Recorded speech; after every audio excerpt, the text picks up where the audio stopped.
Salut à tous, c'est Nanoc FX. Aujourd'hui, je vais vous présenter le making-of de ma dernière vidéo. Bien avant de commencer, voici un aperçu pour mieux comprendre.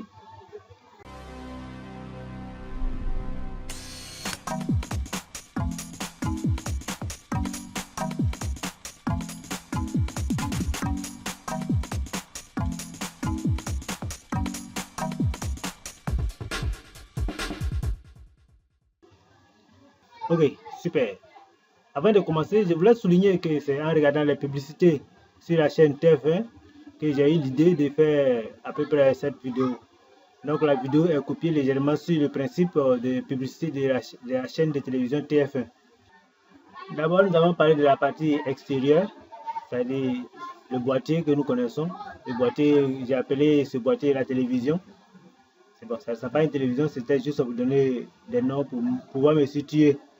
Donc, j'ai appelé tout le complet de la télévision. La partie de devant, là où est écrit Nanoc FX et son arrière-plan plus ce cadre-là, j'ai appelé écran. Et l'espace de derrière, j'ai appelé le boîtier, la partie qui s'ouvre et laisse apparaître les différents cubes. J'ai nommé ça le boîtier. Donc, nous allons d'abord commencer par la télévision, c'est-à-dire l'écran et le boîtier, avant d'attaquer les petits cubes et le tapis roulant. L'écran est composé d'abord trois parties, c'est-à-dire le texte, le cadre avant, qui est ce cadre vide, ce cadre-là, qui est un cube creusé, et la dalle, qui est le fond sur lequel apparaît la note FX. Le cadre avant a été créé par combinaison. J'ai utilisé deux cubes pour le faire. Et j'ai utilisé l'outil booléen pour permettre à un cube de creuser l'autre dans l'autre. Donc, exemple, nous allons voir un exemple rapide pour que vous puissiez mieux comprendre. Si je fais deux cubes, un cube de ce genre, je vais légèrement traiter et je crée un deuxième cube. Si j'utilise l'outil booléen, ici, booléen, je mets le premier cube dans l'outil booléen et j'intègre le deuxième cube. Automatiquement, le premier cube, qui est un peu plus petit, creuse dans le deuxième cube, qui est grand. Donc c'est avec ce principe que j'ai fait le cadre de l'écran. Donc si vous voyez le cadre de l'écran ici, c'est dans ce principe-là que j'ai fait. Pour la dalle, c'est l'outil plan que j'ai utilisé. L'outil plan qui se trouve ici, là où se trouve aussi l'outil cube, l'outil plan. J'ai édité l'objet. On édite l'objet en cliquant sur ce dessin-là. Un exemple, si je crée un cube et que je vais éditer, il me suffit de cliquer là et l'objet est édité. Donc c'est comme ça que j'ai édité l'outil plan et j'ai mis dans une surface de subdivision pour polir la surface. Donc la surface de subdivision c'est là, je prends la surface de subdivision et j'intègre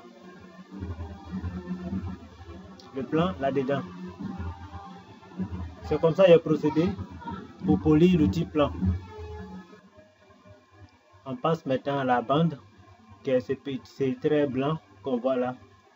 Je vais l'écarter pour que vous puissiez mieux le voir. Donc cette bande, j'ai utilisé l'outil d'extrusion et aussi la subdivision de surface pour polir encore plus. Donc c'est un cercle, comme ici, ce cercle là, qui est modifié. Exemple.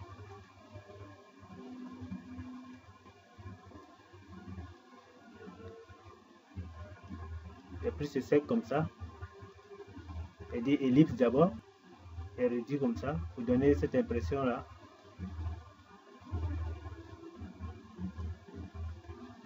Et ça, j'ai intégré dans l'outil d'extrusion.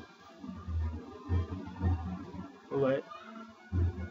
Et ça aussi, j'ai intégré dans l'outil de subdivision de surface. Donc bon, c'est après traitement qu'il y a eu quelque chose de ce genre, avec un peu de couvercle biseau.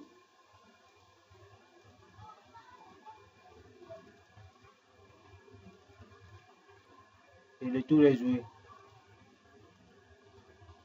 J'ai réduit un peu l'épaisseur. Et c'est comme ça qu'il a procédé pour faire la bande. C'était pas trop compliqué, c'était juste un petit dessin qu'il fallait faire. Nous allons passer au plus intéressant, qui est le boîtier.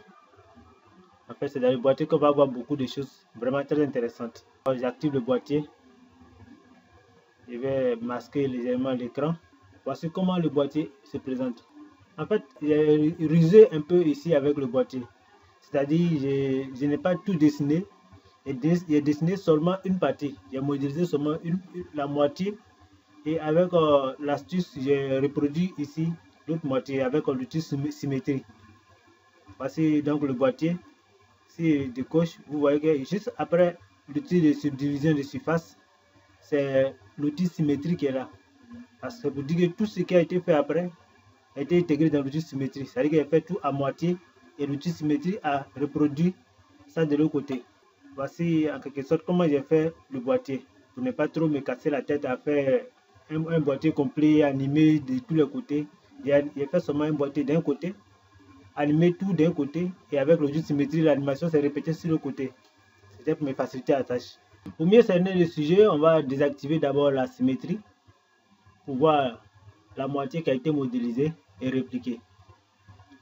Cette moitié est composée des palettes arrière, des pattes et d'un boîtier principal.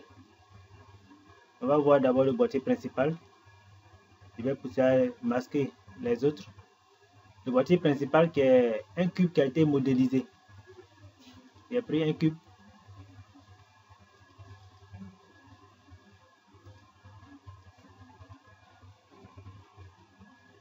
J'ai pris un cube comme ça. Comme j'ai dit, il est modélisé en cliquant ici. Ou bien on peut prendre la touche de raccourci, la lettre C. Et bien choisir la face. Il active comme ça. Ouais. Donc ce cube a été modélisé. Il est extrudé. Et tout ce qu'il fallait faire pour, en tout cas, donner du volume à cette partie-là. Et traiter pour obtenir le boîtier principal qui est ici. C'est le boîtier principal. Donc c'est comme ça qu'il est procédé pour avoir ce boîtier principal. Il a modélisé ce cube, le cube que vous avez vu pour obtenir ce boîtier principal. Pour les pattes, c'est juste un cylindre que j'ai mis là, j'ai intégré, j'ai modélisé rapidement. Pour les palettes arrière, que je vais activer, vous allez voir, j'ai conçu une seule palette et j'ai intégré dans l'outil cloneur qui permet de multiplier tout objet qui sera intégré à son sein. Je vais vous montrer un exemple rapide que j'ai fait. C'est-à-dire, j'ai créé ça, un rectangle rapidement. Je vais extruder ce rectangle-là. Que je vais cloner avec l'outil cloneur. Et dans MoGraph cloneur, j'intègre le rectangle extrudé dans l'outil cloneur. Et vous voyez que bon, vous ne pouvez pratiquement rien. Pourquoi? Parce que par défaut, il clone ça sur l'axe de Y. Et sur l'axe vert. Donc c'est à nous maintenant de lui dire de cloner sur l'axe qu'on veut. Donc on met 0 à l'axe de Y et on met 50, exemple comme ça, à l'axe de X. Donc j'augmente la taille pour séparer les objets, pour mieux les voir.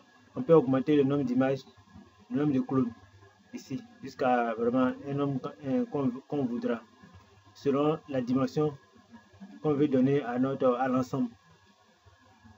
C'est comme ça qu'il y a procédé pour créer les palettes ici. Donc vous voyez ici, je désactive l'outil cloneur ici. On obtient une seule palette, qui est la palette d'origine qui est créée. Si j'active l'outil cloneur, vous voyez les palettes qui ont été créées. Si on vient là, on voit qu'il y a mis en quantité 7, il y a mis 19 cm sur l'axe des X, parce que c'était une palette un peu mince. C'est comme ça qu'il y a procédé pour les palettes. Voici expliqué de façon pas trop intéressante, hein, parce que je suppose c'est la première fois que je fais un making of et je ne suis pas trop habitué. C'est pour ça que bon, excusez-moi beaucoup pour ma voix. Je pense que je vais m'améliorer au prochain tutoriel. Donc je disais, voici expliquer comment j'ai modélisé la télévision. Je vais tout activer pour que vous puissiez mieux voir.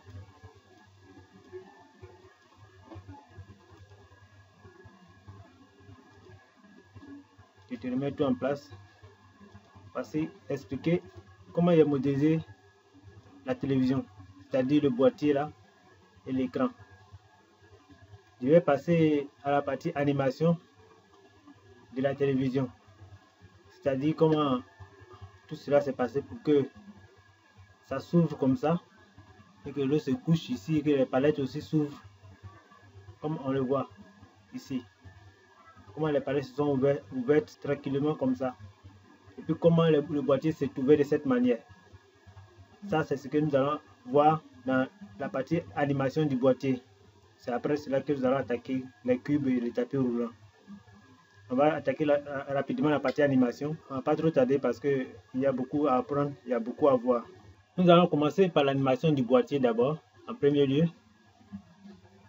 Pour mieux voir, on va désactiver encore et masquer encore quelques parties pour qu'on se concentre tranquillement sur le boîtier. Je vais masquer les palettes. Ok, j'ai appliqué l'outil symétrie pour pouvoir voir l'autre animation reproduite de l'autre côté. C'est-à-dire que j'ai tout basé mon animation sur le seul côté qui est là. C'est ce que nous allons voir. J'avais dit aussi que j'ai utilisé un cube que j'ai modélisé de cette manière, c'est-à-dire que toutes ces parties sont collées. Voici comment j'ai appliqué l'animation du boîtier. Ici, nous avons le boîtier principal que j'ai appelé, qui est là. Si je clique ici pour déverrouiller le plus là, on voit qu'il y a des effets que j'ai mis à l'intérieur, qui sont inclinaison et incubation. Ces effets sont les déformeurs. On les trouve ici. Vous voyez, il y a toute une panoplie de déformeurs là. C'est eux que j'ai utilisé pour tordre, on peut dire, parce que c'est pas plutôt, il s'est pas ouvert, mais j'ai comme si je l'ai tordu. J'ai tordu le boîtier et je l'ai incliné et je l'ai incuvé. Donc c'est de cette manière qu'on a pu avoir un boîtier qui donne l'impression de s'ouvrir. Et appliqué à une symétrie, on voit son autre côté s'ouvrir aussi et on pense que le boîtier s'est ouvert. En fait, j'ai utilisé l'outil de déformation qui est l'inclinaison et l'incubation. On va faire un exemple encore parce que c'est intéressant quand on fait les exemples, ça permet de voir au moins comment on a procédé un peu aussi. Je vais supprimer ça. On va attaquer rapidement un exemple pour ne pas trop passer le temps.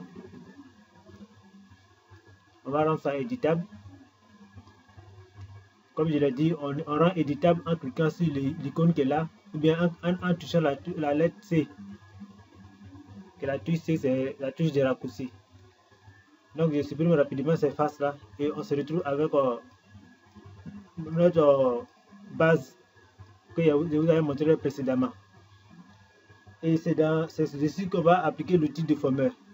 Donc je choisis incubation. Ces gens d'outils marchent quand on les intègre en tant qu'enfant de l'objet qu'on veut modifier. Donc j'utilise l'incubation que je mets à enfant. Je prends pour intégrer en tant qu'enfant de l'outil cube.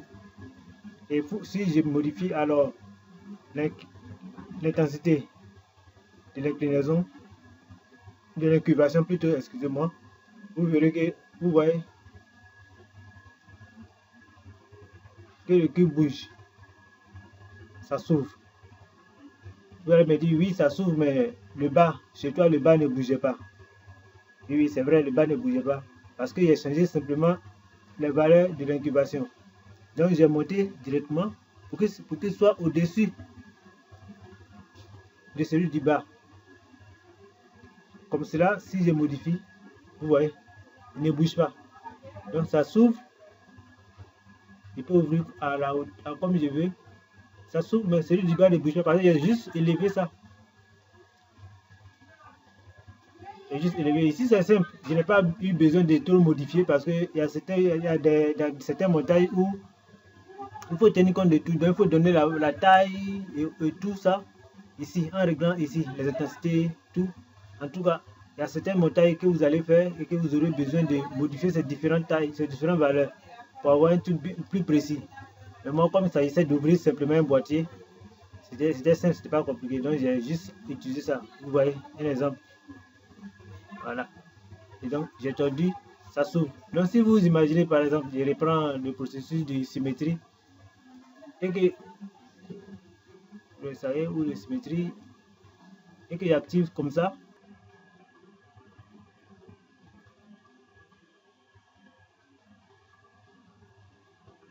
Voilà. Donc vous voyez bien, j'essaie de replacer un peu bien le cube pour qu'il soit bien visible. Et que je reprends maintenant l'outil incubation. Si l'outil incubation, intensité, ne vous trompez pas, intensité. Si je modifie, vous voyez, les deux s'ouvrent. Et on a l'impression que c'est un boîtier qui était fermé là, qui s'est ouvert. Or, en fait, c'est juste un demi-boîtier qui est ici. Et j'ai appliqué l'outil symétrie pour donner l'impression que c'était un boîtier fermé. C'est comme ça que j'ai procédé pour ouvrir le boîtier ici.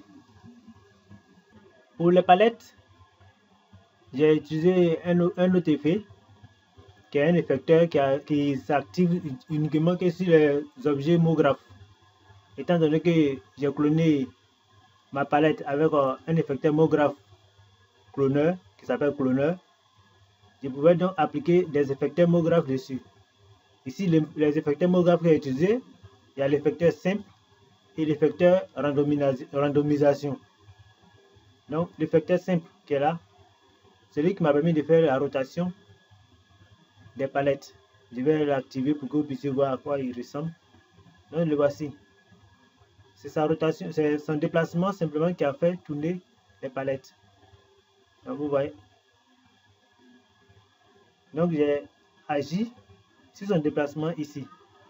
J'ai animé son déplacement. Ici, j'ai animé son déplacement pour ouvrir les palettes, pour faire une rotation des palettes qui donne l'impression d'ouverture. Je vais faire un exemple rapide. Je vais déjà faire un exemple ici. Bon, ici, l'extrusion, vous savez comment faire déjà. J'ai mis dans un objet cloneur que j'ai augmenté le nombre rapidement. Et donc, ici, pour activer un effecteur simple, il faut d'abord sélectionner l'objet cloneur. Et comme ça, lorsque vous cliquez sur l'effecteur simple qui est ici, MoGraph, effecteur, ici, effecteur simple. Vous voyez, automatiquement, ici, l'objet cloneur prend en compte l'effecteur simple. Si vous voyez ici dans la section effecteur de l'objet cloneur, vous voyez que l'effecteur simple est coché. Si je désactive, ça n'a plus d'effet sur lui. Si je bouge, excusez-moi, si je bouge l'effecteur simple, ça n'a plus d'effet. Mais si je viens et que je prends l'effecteur simple pour intégrer dans la section effecteur du cloneur, vous allez voir tout de suite qu'en déplaçant l'effecteur simple, il y a une rotation du cloneur. Parce que déjà dans l'effecteur simple ici, j'avais mis comme paramètre, parce que par défaut le paramètre position est coché et le paramètre rotation est décoché. Donc j'ai plutôt décoché le paramètre position et j'ai coché le paramètre rotation et j'ai ajouté une valeur de 90 degrés sur la rotation P. Donc ici il y a 3 types de rotation, c'est H, P, B. Bon, en termes de coordonnées, on peut dire ici c'est Y, X, Y, Z. Donc le H représente comme le X, le P, Y et puis le B, le Z. Donc il a appliqué une rotation sur le Y qui est la rotation P. Donc il a appliqué une rotation de 90 degrés sur le effecteur 5 qui a son tour appliqué cela sur le cloneur. Donc c'est dans ce principe là qu'on a eu cette rotation que vous voyez. Et la même procédure moins que j'ai utilisé pour faire l'ouverture de mes palettes. Ça veut dire que si je mets l'effecteur cloneur encore dans une symétrie, parce que c'est comme il faut que je explique aussi tout pour que vous puissiez comprendre. J'ai une symétrie. Voilà. Si, vous voyez, je reprends. Si je mets animer un côté, vous voyez, l'autre côté aussi s'anime. C'est le principe de la symétrie. Vous voyez. Et c'est ce qui est intéressant. Et donc c'est comme ça que j'ai procédé. Ouais, ça peut faire un joli effet. Hein. Bon, bref, passons. Ça c'est pour une prochaine réflexion plus tard. Donc c'est dans ce principe-là que j'ai fait l'animation de la palette qui a donné cette ouverture. Voilà. Qui a donné cette ouverture. Si, avec la symétrie, ça donne une ouverture vraiment intéressante. Voici comment il a procédé pour animer la télévision en général, en total. L'écran là, c'est juste une rotation. Je vais activer l'écran. C'est une rotation de 90 degrés sur l'axe X plutôt. Sur l'axe X. Donc, si vous venez voir, coordonnées, rotation, c'est plutôt l'axe Y qui est l'axe P. Donc, une rotation de 90 degrés. Si vient là, vous voyez une rotation de 90 degrés qui a fait l'animation de l'écran. Pour animer, c'est pas trop compliqué. On vient à une position, on active cette clé. Étant sur l'objet qu'on veut animer, on active la clé. On vient dans le temps là, on règle les valeurs qu'on veut donner à l'élément et on réactive la clé. Nous allons donc passer à la partie vraiment très intéressante, la plus intéressante de tous, parce qu'il y a l'animation aussi du boîtier, sa modélisation était très intéressante, mais la partie la plus intéressante du tout sont les générations de cubes et puis les tapis roulants. En tout cas, c'est très intéressant et que je vous conseille de vraiment suivre avec attention. Ici, nous avons deux tapis roulants. Le bas qui est en bleu là et celui du haut qui est en vert. Nous allons parler seulement d'un seul tapis, tout compte fait, parce que c'est les mêmes effets qui ont été appliqués. C'est juste une explication. Si je déroule le tapis haut qui est resté, on voit que bon, il y a les cylindres, les pistons et tout, le moteur là. En fait, c'est pas trop compliqué. Le plus important à traiter ici, c'est le tapis, celui-même qui roule là. Celui qu'on voit. C'est de lui que je voulais parler le plus. Parce que le reste, l'animation du tapis roulant est le même principe qui est utilisé pour l'animation des roues. Je vais donc traiter spécialement le tapis. Ici, j'ai utilisé un cube. Comme j'ai dit, je pouvais utiliser aussi un rectangle que j'allais extruder, mais j'ai préféré utiliser un cube rapidement. Un cube qui est mis dans le thymographe ici. Je vais faire un exemple rapide aussi pour montrer comment un cube avec le thymographe on a pu avoir un tapis de ce genre. Donc je reprends encore le processus. Je fais un cube.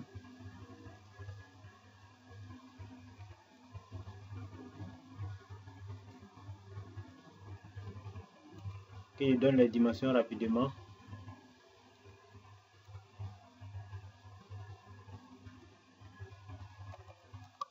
C'est les dimensions aléatoires, c'est pas précis, c'est juste mis des dimensions comme ça. Je peux même prendre 2 cm d'épaisseur. Voilà, pour donner un truc plus plat. Et c'est ce cube là que j'ai intégré dans le thymographe, l'outil cloneur. Ici, j'aime pas utiliser linéaire, j'ai utilisé plutôt radial. Ça donne ça donne cette image là. Je vais augmenter le nombre et la quantité. Je vais augmenter le rayon. La quantité encore. Augmente un peu le rayon. Et vous voyez ici c'est circulaire. Alors, il me fallait avoir quelque chose de un peu ovale. Vous avez vu comme le tapis se présente. Ici. Comme le tapis se présente. Alors, il faut avoir un truc ovale. Pas circulaire. Comme celui que je viens de créer. J'ai rusé un peu parce que vraiment j'ai galéré pour trouver l'astuce. J'ai cherché. Mais j'ai rusé, j'ai mis une petite valeur dans l'axe ici. Dans l'axe.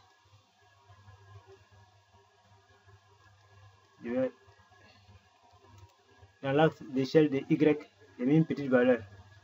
Ici, j'ai mis 0,1 pendant que les autres étaient à 1,1. Ce qui a donné l'impression d'un truc ovale comme ça qui donne l'idée d'un tapis. En fait, c'était même pas ça. C'est moi qui ai juste incliné ça, qui ai juste donné une petite valeur à l'échelle Y. C'est comme ça qu'il est rusé pour avoir le tapis. Sinon, honnêtement, peut-être que les gens ont les astuces pour faire un vrai tapis. Moi, je ne sais pas comment faire, mais il fallait faire un tapis roulant de ce genre. Voici comment il est rusé. Et aussi pour la rotation. Là, il faut dire aussi, la rotation. C'est vrai. C'est très intéressant la rotation. Mais il fallait agir sur le décalage. Voilà. Vous voyez, le décalage qui donnait l'impression que le cube se déplaçait. Et donc l'impression d'un tapis qui roulait. Donc, c'était, comme je l'ai dit, tout était une manière de ruser. C'était pas ces engrenages qui entraînaient le tapis. C'est plutôt le tapis qui roulait seul et les engrenages aussi roulaient seul. Mais j'avais synchronisé les vitesses qui donnaient l'impression que c'était l'un qui entraînait l'autre. Et c'est le principe qui est utilisé pour créer le tapis roulant. C'est-à-dire qu'il fallait donner une valeur, modifier la valeur du décalage à tout moment. Et là, il y avait deux conditions. Utiliser des clés pour le faire comme je viens de l'expliquer. Soit je mettais 0 là au décalage. Je mettais 0 et je mettais une clé. Et je venais mettre ici une valeur. Et je mettais une autre clé. Comme ça. J'ai oublié. Mettre une clé de cette manière, ça ne marche pas cette fois-ci pour des coordonnées internes d'un objet. Exemple comme ça, comme les coordonnées de décalage par exemple, qui ne sont pas des coordonnées du genre position et échelle, ni rotation. Quand c'est comme ça ne marche pas. J'ai oublié de les signifier. Ça marche seulement, mettre les images de cette manière marche seulement sur les coordonnées comme position, échelle et rotation directe, les coordonnées directes d'un objet. Mais ici, nous parlons plutôt du décalage qui est une propriété interne. Donc, dans ce cas-là, on va utiliser plutôt la clé qui est à côté, qui est ici. Moi, j'utilise Cinema 4D R16. Donc, je peux cliquer directement ici pour créer une clé. Pour ceux qui ont les versions antérieures, il faut maintenir CTRL et cliquer pour activer une clé. Donc, ici, il me suffit de maintenir CTRL et de cliquer ici sur le point derrière décalage pour que je crée une clé d'animation. Et là, il me suffisait de venir à la fin ici, modifier les valeurs, cliquer CTRL, cliquer ici et avoir une deuxième clé d'animation. Donc vous voyez, si je reviens ici pour dire, il y a une animation. Ça, c'était la première condition. Mais dans le cas où on faisait une animation vraiment qui durait dans le temps, il fallait utiliser encore un autre moyen qui est, on peut dire, un peu comme ce que représente l'expression dans After Effects. Ici, ce n'est pas une expression en tant que telle, mais c'est plutôt, c'est comme des connecteurs qu'il faut créer. On appelle des expressos. Vous voyez, c'est le nom un peu bizarre, il y a expression. Sur After Effects et dans Cinema 4D ici, on dit espresso. Espresso qui est comme espresso que vous connaissez, le café espresso. Et nous allons donc appliquer l'espresso sur le cloneur. C'est ce que j'ai utilisé pour, on peut dire, aller faire une rotation indéfinie dans le temps. Une rotation qui n'a pas de limite. Qui fait que chaque fois, même si j'avais augmenté ici le temps de travail, je reviendrai plus tard. Si j'avais augmenté le temps ici, au lieu de 450, si j'avais augmenté même à 1000, les roues allaient continuer de tourner. Ça n'allait pas s'arrêter. Et donc, c'est cette procédure qu'il faut, dans ce cas, qu'il a utilisé Expresso. Parce que si j'avais fait une animation par clé, il me suffisait d'augmenter le temps que je devrais encore reprendre les animations, régler la vitesse pour que tout soit en tout cas automatique. Avec l'Expresso, il n'y a pas besoin de tout ça. Ça va s'activer dans le temps parce que c'est comme une expression que j'applique sur on peut dire mon objet cloneur. Et donc, comme je vous l'ai dit, c'est très intéressant parce que ici on va parler de l'Expresso qui est très rare. On n'utilise pas ça beaucoup. Dans les travaux, les gens préfèrent faire des petites animations. Donc, le plus souvent, ceux qui font aussi, ils expliquent brièvement. On va donc utiliser l'Expresso ici pour animer dans le temps l'objet cloneur. Donc, j'ouvre l'Expresso. Lorsqu'on ouvre l'Expresso, Comme ça, c'est ce qu'on a. On a groupe X pour désigner celui qu'on mettra ici. X-Pole, qui sont les opérations, les opérateurs là où on va utiliser, c'est les trucs qu'on va utiliser pour activer ce qu'on veut faire sur notre objet. Et donc ici c'est l'objet cloneur que je vais modifier sa rotation. J'intègre donc l'objet cloneur ici que je positionne. Et ici la valeur qu'on veut modifier qui va donner l'impression de rotation ici, c'est le décalage. Attendez que j'annule les différentes images clés qu'on vient de créer là. On va tout supprimer. Voilà. Il n'y a plus d'images clés. Je remets à 0. Donc je remets à 0. Je reprends alors Expresso. Là je suis là. C'est comme je l'ai dit, c'est le décalage que je vais modifier. Puisque c'est la modification du décalage là, vous voyez voir, qui donne l'impression de rotation de ces différentes palettes. Ou bien on peut dire de ces différents tapis qui donnent l'impression que ça roule. Je vais donc activer. Ici, j'ai choisi ici l'entrée ici. Parce que ça, c'est la sortie. Ça ne me sert pas puisque je vais modifier plutôt une valeur de l'objet cloneur. Donc, la valeur se modifie par l'entrée. Donc, à l'entrée, je vais modifier dans les caractéristiques de l'objet parce qu'il y a les caractéristiques de base, comme je disais. Ici, dans les caractéristiques de l'objet, modifier le décalage. Je vais modifier le décalage dans le temps. Il me faut donc l'opérateur temps. Je vais aller dans l'opérateur temps. Il est dans Expresso qui se trouve dans Expresso, dans Généralité, et je vais choisir temps. Et je mets. Le temps va s'appliquer ici, sur l'outil décalage. Donc j'ai appliqué comme ça. Si automatiquement je me mets à jouer, vous pouvez voir que ça commence à jouer. C'est vrai, c'est intéressant. Mais je ne pourrais pas modifier les différentes valeurs si je veux soit accélérer ou bien décélérer par moment. Pour cela, il faut que j'active aussi un autre effet. Vous voyez, c'est pas compliqué. Hein? Donc, je coupe le lien. Je me mets là et j'attends.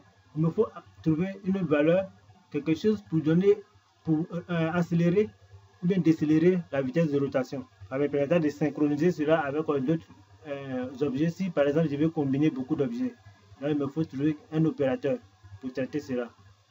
Là il me faut calculer. Parce que c'est ça, il faut que je calcule le temps en fonction de la vitesse de décalage que j'ai besoin. Pour cela, il me faut calculer. Donc, je viens de calculer et je choisis math addition. Le nom addition, c'est pas pour dire que c'est définitif parce qu'on peut changer ici. Ici, il y a math addition. Math addition. Dans ma réalisation, il y a utilisé division. Je vous conseille beaucoup plus d'utiliser multiplication. Parce que lorsqu'on utilise division, on ne pourra pas mettre 0 un jour dans une autre valeur. Alors, parce que la division, un nombre divisé par 0 dans les nombres, ça n'existe pas. Alors qu'en multiplication, on peut toujours multiplier par tout le nombre qu'on veut. Donc, c'est pour ça que je vous conseille de choisir multiplication. Moi, j'avais choisi division parce que je savais qu'il ne jamais mettre 0 dans l'entrée, dans les entrées qu'il y a prévues. Donc, voilà. Voici la multiplication. Voici le temps, voici le cloneur. Le cloneur est la valeur de décalage qu'il faut modifier. Je mets d'abord le temps dans une des entrées de la multiplication. Ça, c'est sûr. Je fais sortir ça directement dans l'entrée du décalage. Là, c'est sûr. Maintenant, dans l'entrée 2, parce que tout se passe dans l'entrée 2. C'est dans l'entrée 2 qu'il faut donner les valeurs qui vont modifier la vitesse du décalage. Car surtout va modifier un peu la vitesse du cloneur, qui est la vitesse du tapis. Si je mets 2, vous conviendrez avec moi que le temps sera multiplié par 2. Par conséquent, il sera très rapide, comme vous voyez.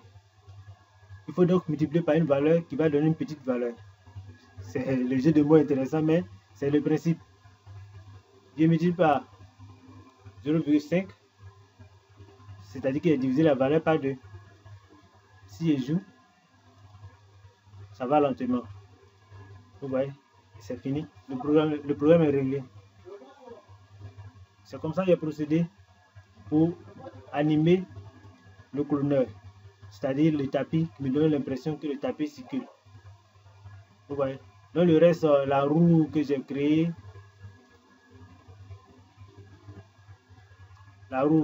là, c'est rien d'autre que les mêmes procédés. J'ai créé une roue, j'ai animé, j'ai activé Expresso là-dessus, vous voyez. Ça, c'est les tags d'Expresso que j'ai activé et que j'ai mis les différentes valeurs que vous avez vues. J'ai réglé donc les valeurs en fonction de ce que je veux, tout compte fait, en tenant compte de l'entrée 2, qui est l'entrée de la valeur qui est mise là, qui me permettra de donner la vitesse voulue au tapis roulant. Voici un peu comment j'ai procédé pour animer le tapis, pour animer les différentes chaînes qui sont là, pour animer tout ce que vous avez vu ici, c'est-à-dire ce truc qui circule là, le moteur, les dents, le tapis. Voici comment j'ai procédé. Donc c'est le même principe qui est fait sur le tapis roulant bas comme le tapis roulant haut. Nous allons aborder maintenant la troisième grande partie, qui est la section de l'émission des cubes. Comment j'ai fait sortir les cubes de cette ouverture là pour tomber sur le tapis, pour rouler jusqu'à venir se déverser dans cette cuvette qui est en bas. Pour générer ces différents cubes, j'ai utilisé l'émetteur de particules qui est ici, simulé, particules, émetteur de particules. Donc c'est l'émetteur de particules qui est là. J'ai intégré 3 cubes de couleurs différentes. C'était l'intention d'émettre 3 couleurs différentes.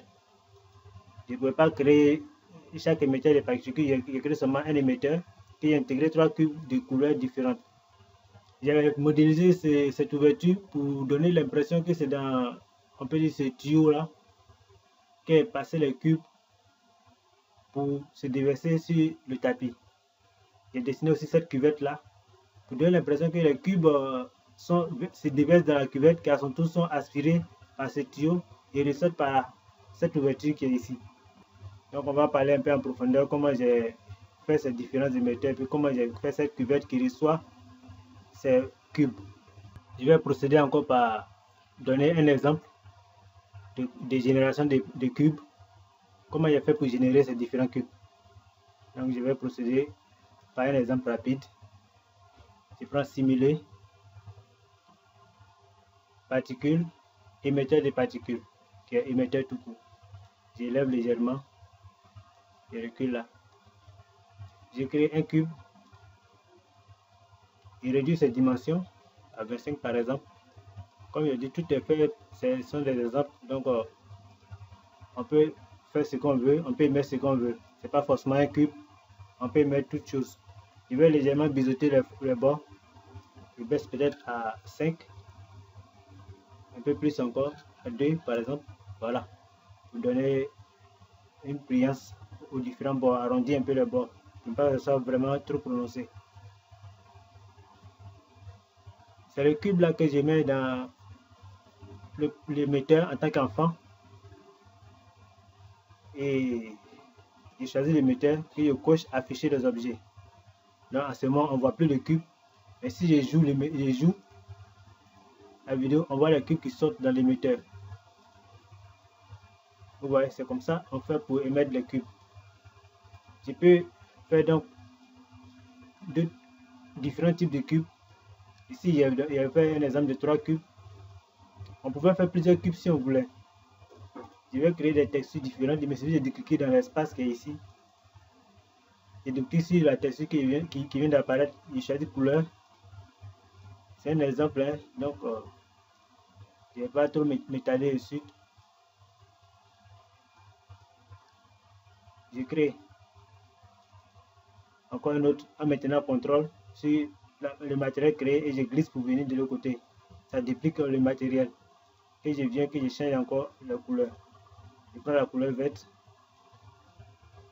J'applique sur le cube 2. Je maintiens contrôle, je glisse ici. Ça duplique le matériel. Et je viens, je modifie la couleur. Ok. Et j'applique sur le troisième cube. Si je remets à jouer, Vous voyez là, 3 couleurs différentes, 3 cubes de 3 couleurs différentes qui sortent. Ici, vous remarquez que les cubes s'entremêlent parce que en fait, je n'ai pas activé la dynamique de corps. Je vais donc ici venir là, propriété simulation, corps rigide. Propriété simulation, corps rigide. Propriété simulation, corps rigide. Je retourne et je lance. Maintenant, les cubes tombent. C'est normal parce que corps rigide, ça veut dire que les cubes ont maintenant la capacité d'interagir entre eux et ils tombent, puisqu'il y a une gravité aussi qui est activée sur les corps rigides. C'est pour ça que ces différents corps tombent. S'il y avait un support physique, comme par exemple, je vais le faire directement pour que vous puissiez voir, j'ai créé un sol. Je vais baisser légèrement. Et sur le sol, j'applique propriété simulation, corps de collision. Si je rejoue, vous voyez, les cubes tombent sur le sol. Et c'est comme ça, vous voyez, les cubes interagissent, ils ne s'entremêlent pas comme vous l'avez vu dans le premier cas. C'est comme ça que j'ai créé, comment ça s'appelle, les cubes pour mon animation. Je reviens ici, vous allez le voir. J'ai appliqué le corps de collision sur les palettes du tapis qui roulent pour que les cubes puissent réagir sur les différents corps, sur les tapis, comme si ça tombait sur le sol, comme l'exemple que vous venez de voir.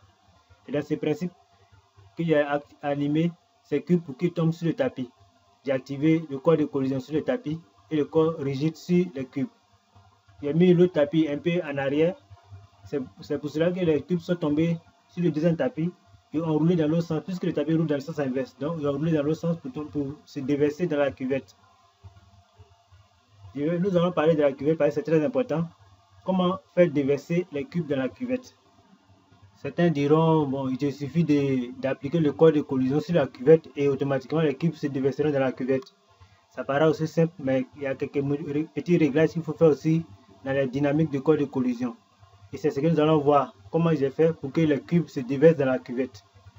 Je reviens donc sur ma fenêtre précédente de travail, pour les exemples là, pour reprendre encore le simulateur de particules, c'est-à-dire l'émetteur de cubes là, pour l'utiliser pour expliquer plutôt comment j'ai fait pour que les cubes se déversent dans la cuvette. Je vais reprendre l'émetteur, je vais le monter un peu, avec que je le zoome bien. Parce que c'est très important, il faut que vous suiviez. Cette partie, souvent c'est simple, mais c'est pas aussi facile que ça. Je vais faire un peu une petite rotation de l'émetteur.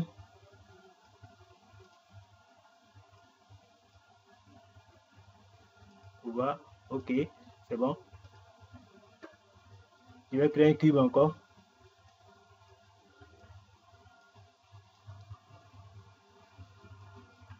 Ok. Je vais éditer le cube. Je l'édite. J'utilise les faces. Je coche sur la face supérieure que je supprime pour faire un creux dans le cube. En fait, c'est l'exemple de la cuvette que je viens de faire comme ça. Je vais agrandir un peu le cube pour que ce soit un peu, pour qu'il soit visible, pour que, comment ça s'appelle là, les différents petits cubes là puissent se déverser dans ce grand cube que je vais appeler cuvette pour mieux faire comprendre. Je vais baisser un peu le sol pour ne pas qu'il y ait des interactions. Ok, ça va. Si je joue actuellement,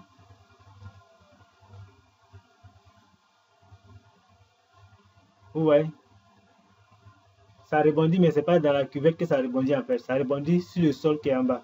Voilà pourquoi vous voyez les cubes traverser la cuvette. C'est l'inverse, c'est l'inverse que nous voulons faire, c'est-à-dire faire déverser les cubes dans la cuvette et interagir même avec les bords. Comme il a dit, certains vont dire d'appliquer le corps de collision. Ce que je vais faire, c'est propriété de simulation, corps de collision. On va voir ce que ça donne. Ouais. Les cubes tombent, c'est vrai. Ils interagissent avec le cube, c'est vrai. Mais pour eux, le creux là n'existe pas. Ils tiennent compte du fait que l'arête qui est supprimée existe toujours. pour ces cubes-là, l'arête que je viens de supprimer, la face que j'ai supprimée précédemment du cube existe. Donc, eux ne reconnaissent pas ce creux.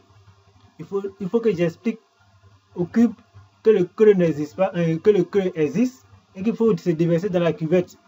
Oublier le creux et passer à travers ce vide-là pour tomber dans la cuvette. C'est ce qu'il faut expliquer au petit cube. Donc, c'est ce que nous allons faire. Parce que si on ne fait pas ce principe-là, ça ne va pas marcher. Donc, nous allons passer par ici. Vous allez voir les différentes portions. Voilà. Forme. On a dit automatique ici. Il faut choisir maillage statique. Cocher maillage statique. Et on reprend, vous allez voir ce que ça donne. Et vous voyez automatiquement le cube se déverse dans la cuvette aussi simplement que possible. Vous voyez, c'est par ce principe que j'ai pu faire interagir les cubes dans la cuvette. C'est comme ça que j'ai fait pour que les petits cubes là descendent dans la cuvette ici. C'est ce principe que j'ai utilisé.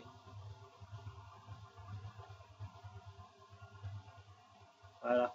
Donc si vous utilisez ce principe, les cubes vont tomber sur le tapis, qui vont rouler, descendre sur le deuxième tapis, qui vont rouler dans le sens inverse et venir se déverser dans la cuvette ici.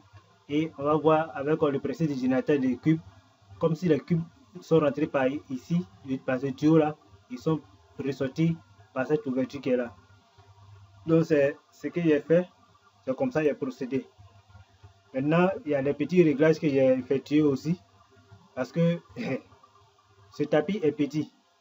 Vous voyez, si c'était seulement les cubes qui se déversaient sur ce tapis simplement, normalement c'était à l'air déborder. Vous voyez, c'était à l'air déborder pour tomber sur le côté. Mais il se trouve que les cubes ont glissé directement sur le tapis sans déborder. Mais il fallait donc les maintenir sur le tapis. Pour cela, j'ai créé des limitateurs que j'ai appelés juste des limitateurs. J'ai appelé ça des délimiteurs plutôt. C'est des délimiteurs, j'ai mis plan 1. Je vais les mettre à jour, vous allez les voir. Et voici. Ce sont des plans que j'ai créés pour délimiter les tapis. J'ai appliqué le code de collision sur ces plans-là, afin de délimiter les cubes, pour ne pas que les cubes débordent du tapis et qu'ils puissent continuer sur le tapis et arriver jusqu'à la cuvette. C'est l'astuce que j'ai utilisée, j'ai masqué après au rendu pour ne pas que ces plans soient visibles. C'est ce qui a fait que vous n'avez pas pu les voir, mais ils m'ont servi beaucoup puisqu'ils ont permis de situer le cube, ils ont permis de diriger le cube là où je voulais qu'il passe. Voici, on peut dire au final comment j'ai fait l'animation.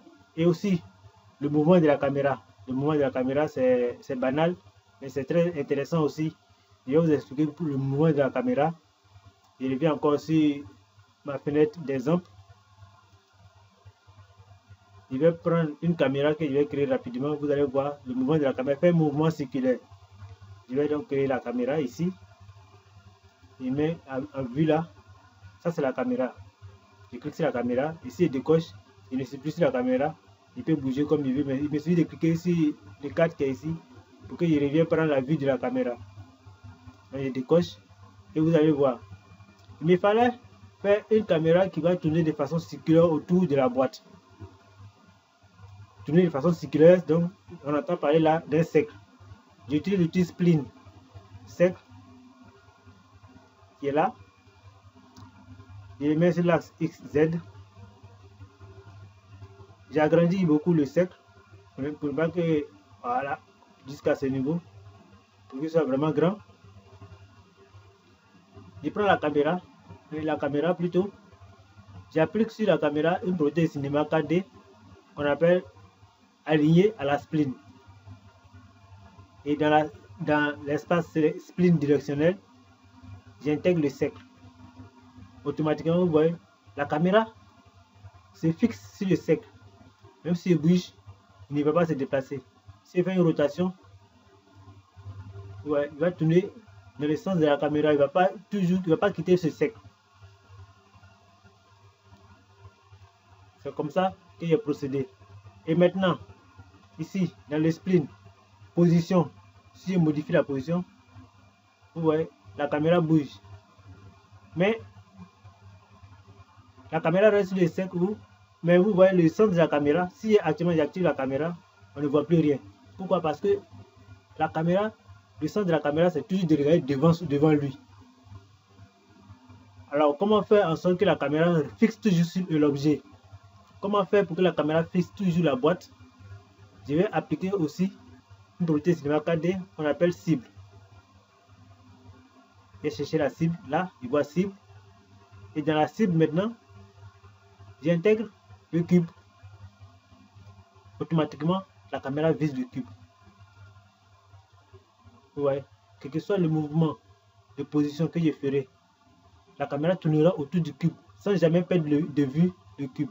Donc c'est ce que j'ai fait. J'ai appliqué l'outil, la propriété de Cinema 4D cible et la propriété de Cinema 4D spline, aligné à la spline, qui est spline en français, qui est le sec qui est créé. Le sec, j'ai agrandi le rayon, je peux même agrandir encore. Voilà, ça me permettra de faire un zoom aussi de la caméra. C'est un principe. Vous voyez, c'est ce qu'il faut faire. Voici, on peut dire au final de tout, à la fin du making of, de comment j'ai créé cette animation, que je vais reprendre rapidement pour vous. Cette animation que vous allez voir.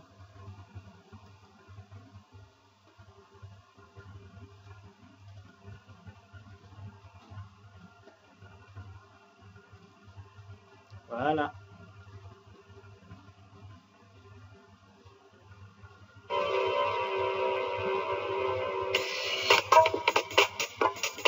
Voilà cette animation que j'ai créée.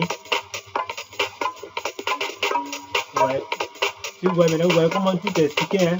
Il n'y a rien de caché. Voilà. Tout est expliqué. C'est comme ça que j'ai créé l'animation sur Cinema 4D. Je vais vous parler brièvement comment j'ai exporté sur After Effects pour pouvoir faire la post-production, tout finaliser pour mettre les sons et autres. Bon, peut-être il n'y a pas parlé des sons, mais comment il a pu envoyer sur After Effects. Donc, pour envoyer sur After Effects, il fallait d'abord encoder. Je vais d'abord faire des réglages. Et puis en sortie vidéo, une vidéo de 1280, 1920 multiplié par 1080 en 16 neuvième. C'est le format HDTV 16 neuvième. Ici, image, j'ai mis toutes les images pour faire l'animation de 0 à 450 frames, c'est 450 images. J'ai pris la vitesse de défilement de 25 images par seconde parce que bon, nous sommes dans un pays francophone. C'est ça que j'ai choisi, mais c'est pas obligé. Hein. Chacun peut choisir les 24 images par seconde, d'autres 30 images par seconde.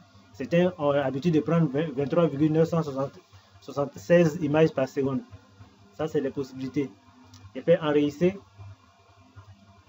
Comme pour mieux enregistrer, comme je dis, mieux vaut enregistrer en PNG ou bien en une séquence d'images. Parce que vraiment, c'est très important. Si vous choisissez enregistrer en QuickTime, c'est vrai, c'est intéressant, mais pendant l'enregistrement, s'il y a un plantage, vous avez perdu tout le travail, il faut tout reprendre. S'il y a une coupure de courant, on ne sait jamais, vous avez perdu tout le travail, il faut tout reprendre.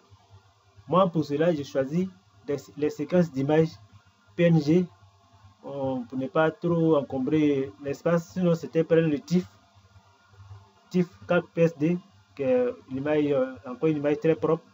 C'était un peu prendre Photoshop, comme je dis. Ça dépend de toujours chacun. Moi, j'ai pris le format PNG qui n'est pas assez lourd que ça et qui est clair. J'ai pris le format PNG pour faire des séquences d'images PNG. Et j'ai pris aussi et activé les fichiers de composition parce qu'il me fallait récupérer les données 3D, ça y est, le mouvement des caméras et la lumière pour aller dans Photoshop, After Effects, pour que After Effects puisse prendre en compte les données 3D, le mouvement de la caméra que j'ai effectué. Parce que il fallait mettre des particules, intégrer des particules dedans. Il fallait que les particules là réagissent avec la caméra comme mon montage sur Cinema 4D. C'est pour cela que j'ai pris la composition en Photoshop, en After Effects plutôt.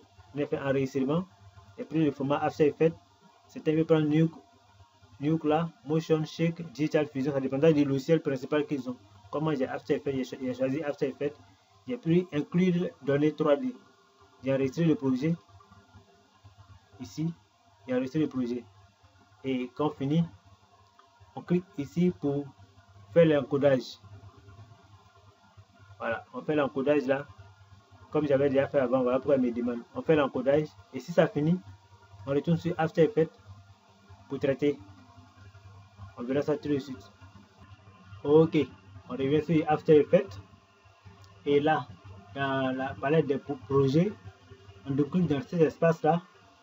Et on va chercher le format After Effects dans le dossier qu'on a choisi comme cible pendant qu'on faisait l'encodage en cinéma 4D. Donc là-bas, lorsqu'on a fait enregistrer After Effects, copier After Effects, on aura forcément le nom qu'on a choisi pour notre format After Effects. Et c'est celui qui est là. Je clique sur ce format-là et ça me déroule tout le travail. C'est-à-dire quoi? Ça tout vient avec un dossier. Si je déplie le dossier, on voit là comment s'appelle la composition After Effects que j'ai créée et l'image qui est rendue ici. Donc si je déplie sur la composition After Effects, tout est importé. C'est-à-dire la caméra, les trois lumières. J'avais créé trois lumières à côté. Donc c'est les trois lumières qui sont là. La caméra avec sa rotation. On voit là, c'est-à-dire l'image qui est là, et de gauche, vous ne voyez plus d'image. Là, on voit les images.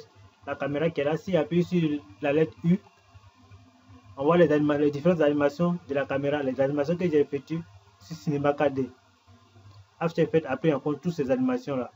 Et donc, c'est par ce procédé qu'on peut intégrer d'autres objets ici dans Cinema After Effects et le mettre passer en 3D pour qu'il respecte le mouvement de la caméra. C'est par ici aussi qu'on va faire une petite post-production, c'est-à-dire agir un peu sur la luminosité et tout ce qu'on peut faire.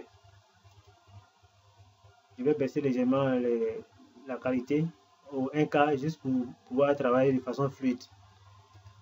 Ici, je peux faire correction colorimétrique courbe. Ça dépend de moi. Baisser un peu le rouge, je vais peut-être élever légèrement. Baisser un peu le vert. Augmenter les bleus.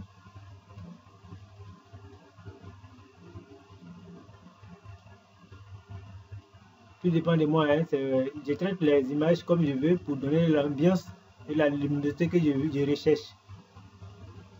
Je peux créer une vignette, c'est-à-dire CTRL Y pour créer un solide. Je vous laisse en noir. Là, j'applique l'outil ellipse de sélection dessus. Je double-clique sur l'ellipse. Je choisis là, je viens addition, je fais soustraction. J'appuie 2 fois sur M pour agir un peu sur quelques propriétés du masque. Je baisse l'opacité de ce solide-là à 75%. Voilà. En fait, c'est ces différentes modifications que j'ai effectuées pour avoir ce que vous avez vu là. Je vais augmenter et dupliquer le calque. Et le deuxième calque, appliquer sur l'outil courbe. Plutôt l'effet de lumière diffuse. C'est pas l'outil courbe, c'est plutôt l'effet de lumière diffuse. Là, je viens dans esthétique, lumière diffuse. Voilà. Je baisse un peu le rayon. Je passe ça en écran. J'agis un peu plus. Voilà. Si c'est différentes propriétés, je peux même baisser légèrement son opacité pour ne pas que ça encombre trop à 90 par exemple. Et voir en intégral ce que ça donne.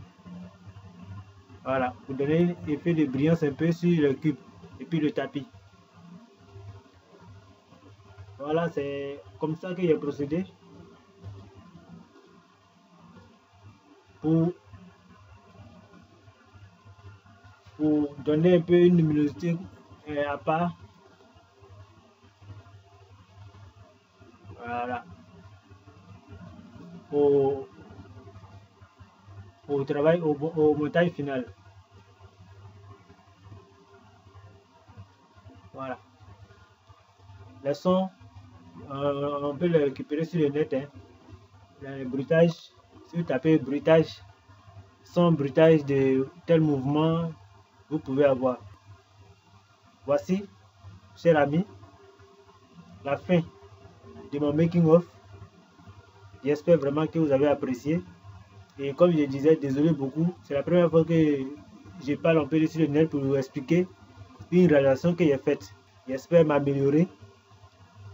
J'espère aussi que vous allez aimer et que vous allez m'encourager en vous abonnant à ma chaîne de télé YouTube, qui est Nanok Effect. Sur YouTube, vous tapez Nanok Effect, vous vous abonnez à ma page, ça m'encouragerait à faire des tutoriels maintenant parce que je compte faire des tutoriels vraiment de qualité où je vais mieux m'exprimer pour que vous puissiez comprendre. Merci beaucoup d'être indulgent envers moi et merci beaucoup de vous abonner à ma chaîne YouTube. Bye, à la prochaine.